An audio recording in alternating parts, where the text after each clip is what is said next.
No. Sí, Como si no hubiera o gente. sea, volvemos, creo que, porque lo que tocaste hace rato, Arturo, ¿no? Esta cultura un poco de la cancelación o esta- creo que siempre hay que verlo como a detalle, ¿no? Yo no sé ustedes, por ejemplo, Complot Mongol, que yo sé que es una película que te gustó, Arturo. Sí, Yo, a mí sí me Este, gustó. yo la verdad te- le he huido. No, no la he visto. ya, pero por eso de la apropiación cultural o en Sí, general por, sí, fíjate que cuando salió, pues causó toda la polémica del mundo y dije, ay, y le he temido, ya, es un pero poco, sí, ya. perdón, Chuy, estabas diciendo algo. No, porque que siempre en mí provoca una cosa donde no sé dónde ubicarme a veces, ¿no? O sea, ciertamente sí hay que tener un cuidado con eso, estoy absolutamente de acuerdo. Eh, no sé no sé qué decir, ¿no? Porque tampoco quiero ofender a nadie. La película en sí creo que sí funciona. Ahora, tuvieron que hacer un esfuerzo para buscar a una actriz oriental en vez de Bárbara Mori. Puede ser que sí. Ahora, ¿lo hace mal? No. ¿Lo hace creíble? ¿Es ofensivo en sí su papel? Pues creo que tampoco. Es un tema, pero es un tema que se tiene que abordar siempre y tocar. Y ponerlo sobre la mesa y discutir, ¿no? Y debatir. Creo que eso es lo importante. Ujú. No tomar, no simplemente como que tomar partido por algo de manera radical, sino simplemente hablarlo. Y eso ha faltado un poco en esta cultura de la cancelación, que ya nada parece sujetarse a debate, que creo que es lo importante en este tipo de cuestiones. Ujú. ¿No? Sí, como hablar las cosas y cuestionarlas está bien. Pero a veces eso mismo, o sea, como poner incluso las cosas sobre la mesa, o al menos yo he notado, pero es que también mucho de esto de la cultura de cancelación tiene mucho que ver con la cultura de redes, ¿no? Y Sí, cómo son las dinámicas ahí, porque yo lo que he notado es que muchas veces cuando se pone sobre la mesa o se empieza como a hacer la pregunta de, esto estaría bien o podría mejorar o así, ya se siente como cancelación, como que incluso hacer la pregunta se siente como que, ay, no, ya lo quieres quemar y no sé qué, y eso creo que tiene también mucho que ver con cómo son las dinámicas en redes y cómo también pues hay como mucha polarización de, de que estamos como en dos bloques nada más y sí, uno u otro. estoy Entonces, totalmente de acuerdo, como en muchas cosas más, ¿no? O sea, exacto, o sea, como que creo que parece, también es parte de como la polarización en general, y esta es una pequeña parte, pero sí, como de ya no puedes encontrar como complejizar y lo que tú decías de problematizar los matices y hablar, que requiere de muchos matices y de problematizar y en lugar de blanco-negro, no sucede, pero es que también tenemos estas conversaciones en donde o sea, en redes, en donde tampoco siento que es como súper propicio tenerlas, entonces, ay, qué difícil. Bueno, es complicado. pasó con el propio Michel Franco, ¿no? En la conferencia de prensa, él habla del término whitexican, y si de por sí ya tenía una serie de detractores por el tráiler, con esta opinión más, ¿no? Y digo, había gente que sí trataba como de argumentar el por qué él estaba diciendo las cosas mal, pero sí, también hay como demasiada, o sea, creo que esta inmediatez de expresar tu opinión sin filtros y que está ahí, o sea, ya ni siquiera piensas 2 segundos antes de lo que vas a poner, Ujú.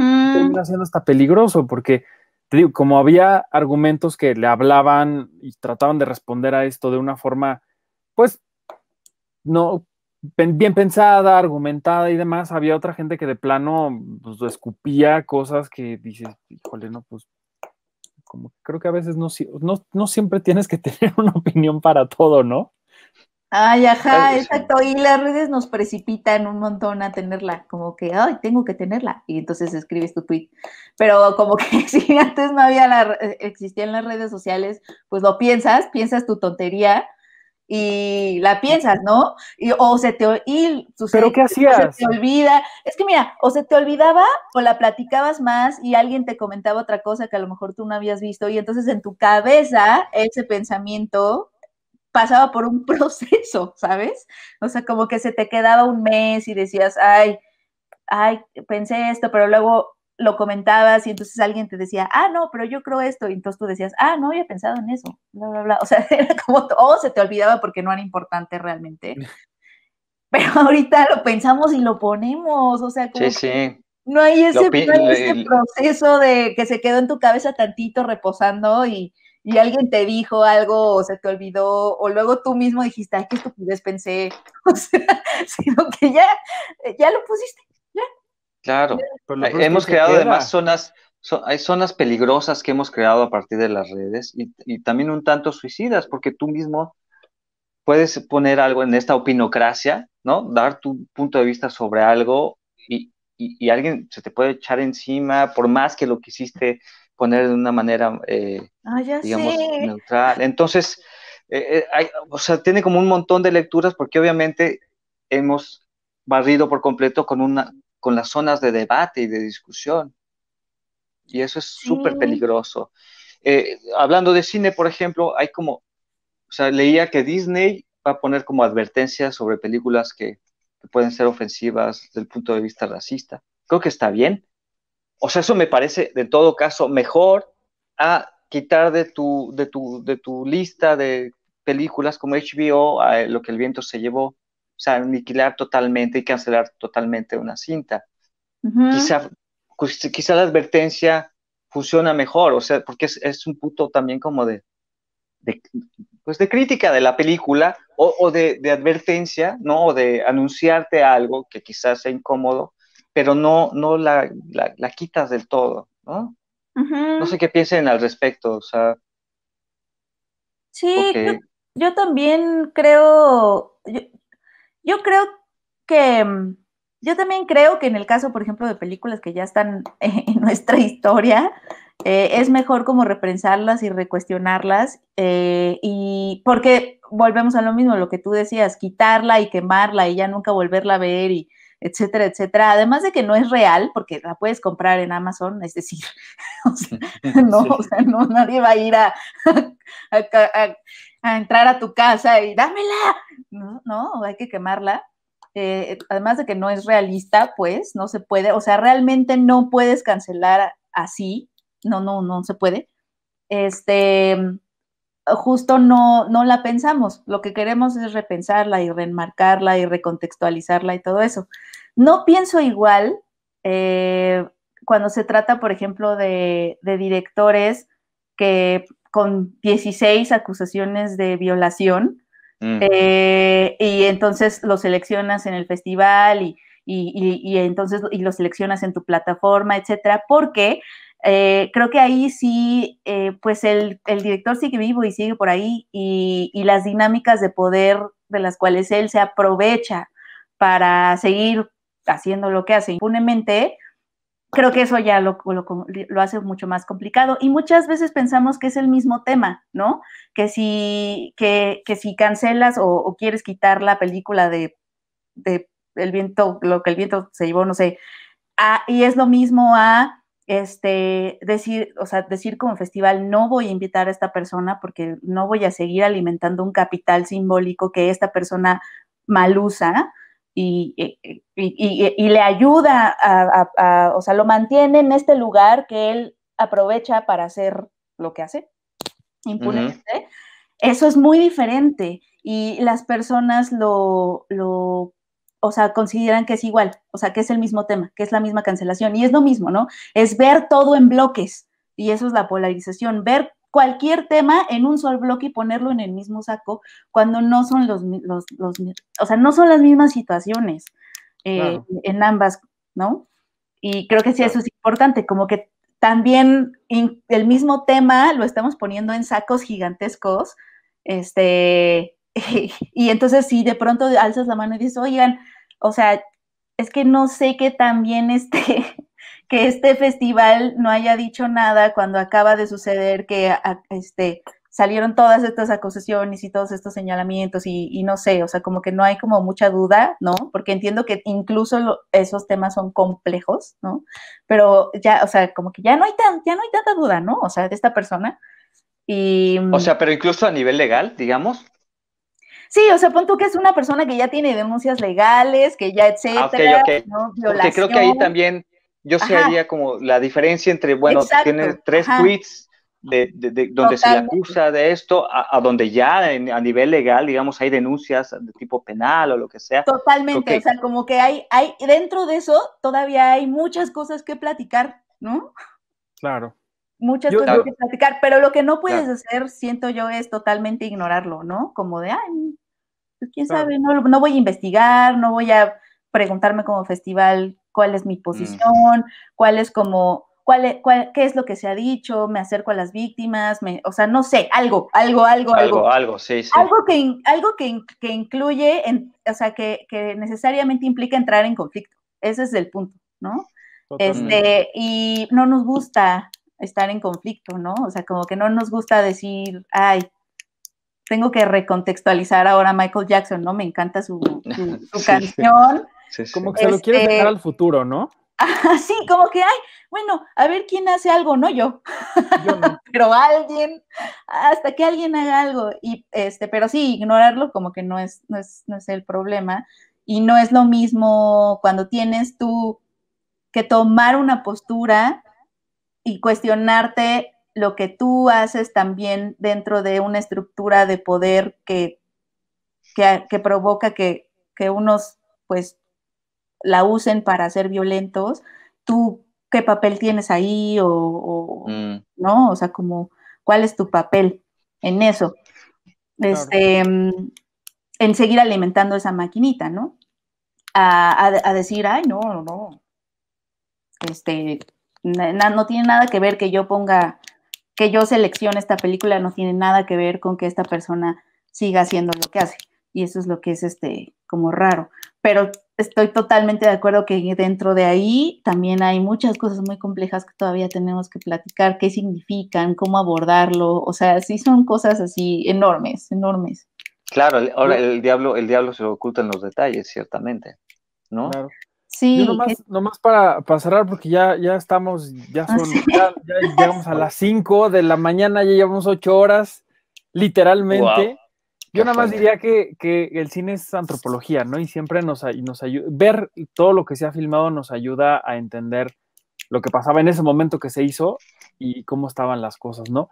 Y creo que ligándolo un poquito a la celebración que tenemos nosotros, pues han sido 26 años de una revista que ha pasado por un montón de cosas y que cada una de las ediciones ha sido como una mini capsulita del tiempo que ahí se queda y que cuando las volvemos a revisar entendemos tantas cosas de qué pasaba en esos momentos, ¿no? Mm, Y creo que también es un poco como algo muy personal y me gustaría cerrar, Chuy, esta participación tuya preguntándote de estos tantos años que has estado con nosotros, cuál ha sido tu momento favorito, lo que más lleves en el corazón y que te dé más gusto de tu vida con Cine Premier.